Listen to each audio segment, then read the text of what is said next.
In today's quick tech tip, we're going to go over how to use your operator interface on your PinPoint III. So the first step is going to be getting your virtual terminal turned on. In this case, we have it on an ag leader virtual terminal.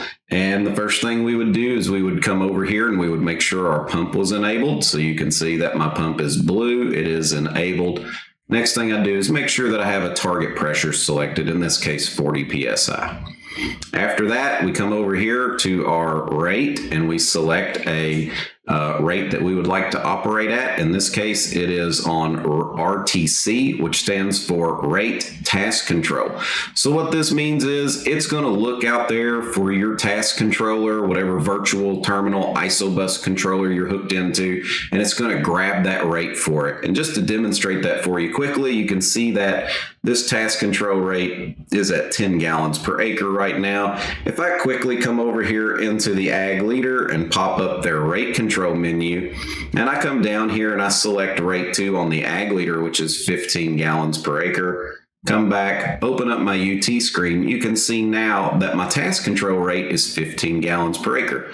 So it just simply goes out here, looks for the task control rate, and operates at that rate. If we pop open our rate menu right there, you can see that rate 1, rate 2. If you don't have a task control rate, you can use those as a standard rate 1, rate 2, just like any normal rate controller. You have a manual flow control where you can put the nozzles in manual duty cycle, including a customizable bump where you could increase and decrease that up and down. At the bottom, we have some very simple diagnostics. We have a flow meter error, we have a nozzle duty cycle, and we have a sparge pressure. The handy feature that we have down here is this purge button. So if you want to purge your boom out, but you don't want to go through the steps of entering a rate or self-test speed, all you got to do is pop open this rate box, hit the purge button, and you can see that that boom's just going to turn on at 50% nozzle duty cycle. You can see it's on because the bars are green down here. Once you're done purging that boom, you can switch that boom right off, all done from the rate menu right there.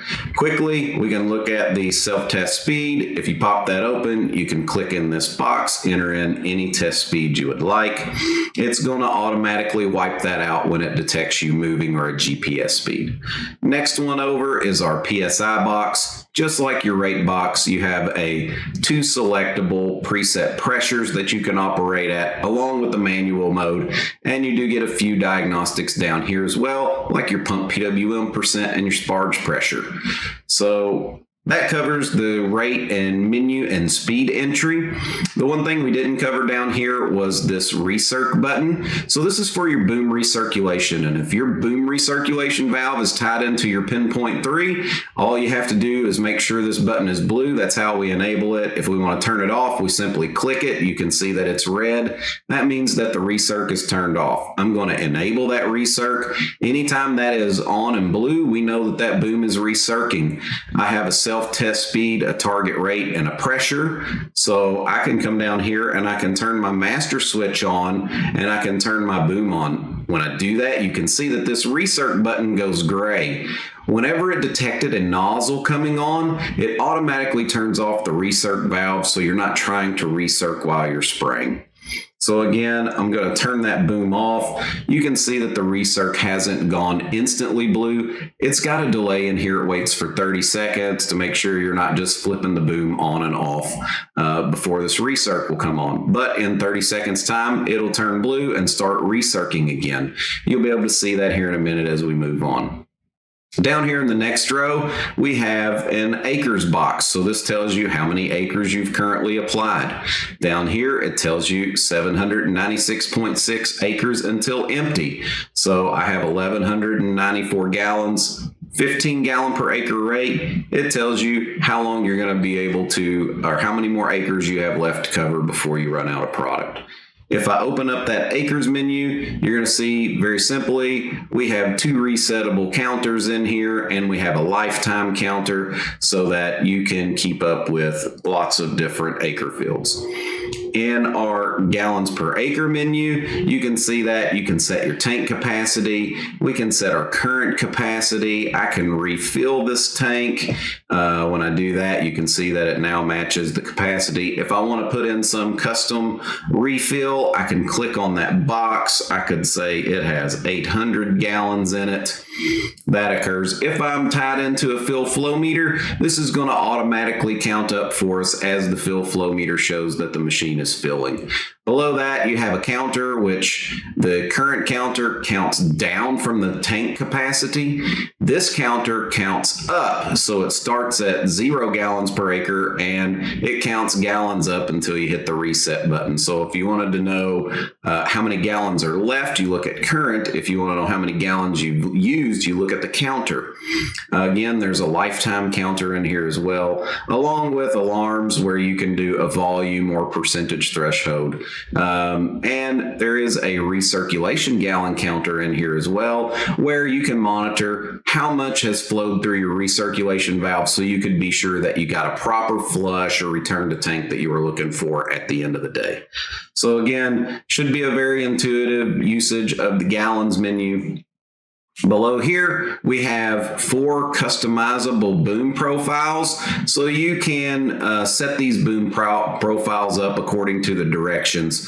But just to give you a quick view of that, if we were to go over into the setup menu and we were to go into the boom nozzle menu and into the nozzle setup, you can see that I have those boom profiles down here. And within these boom profiles, I can click on any nozzle that I want. You can see I just clicked on nozzle number 6, and I can change a lot of features about that, whether I want it to put on a custom flow rate or several different other features.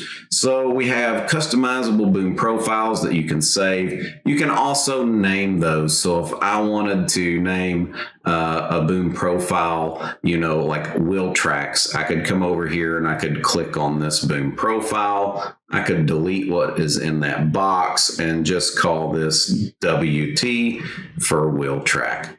Now, when I come back out here to my home screen, you're going to see that I now have a profile that says wheel tracks. Now, it's the same as all the other ones because I didn't change anything in it other than the name, but you do have a variety of boom profiles that you get to use. Over here, we have our nozzle size. In this particular case, it says custom, CSTM. That means it's going to come over here and look at this profile that you built and use whatever nozzle size is programmed to that profile. So the default is a number 10 tip. So if this says custom, it's going to be running a number 10 tip no matter which of these profiles you pick. Now, if you change the nozzle size in your profile to a 6, then it's going to run the number 6 in that nozzle profile. Our preferred method of operation is if you have a number 6 nozzle on your boom, simply click on that box, come down here to the color-coded number 6 nozzle. Now you can visually see, hey, I've got a number 6 nozzle on my machine. I've got a number 6 nozzle selected in my profile. Now we're confident that everything matches up and operates like it's supposed to. Last part of the screen down here at the bottom, this is our master on-off switch. You can use this as an on-screen switch as I have it programmed right now. If you have a master switch in the console or some other type of foot switch, those can all be hooked into a PinPoint III, so you can have any type of master on-off that you like.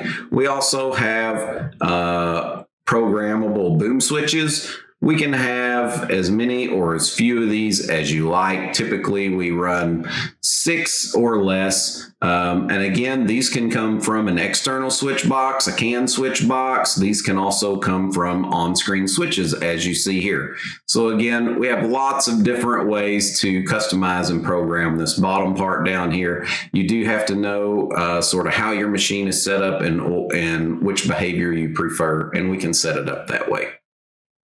So that covers the, basic usage of all the features on here. Now just a quick look at some of the additional items this is our duty cycle graph. So right now you can see that our nozzle duty cycle is 91%. So if I came in here and let's say I cut my speed in half and I changed my speed to 5 miles per hour, I'm going to do that right now. You can see that duty cycle instantly cuts in half to 45% nozzle duty cycle. The reason for that is because as you slow down in order to maintain the same pressure, we need less nozzle duty cycle. And this graph gives you a representation of exactly what's going on. Now, a different scenario would be if I sped up to 12 miles per hour.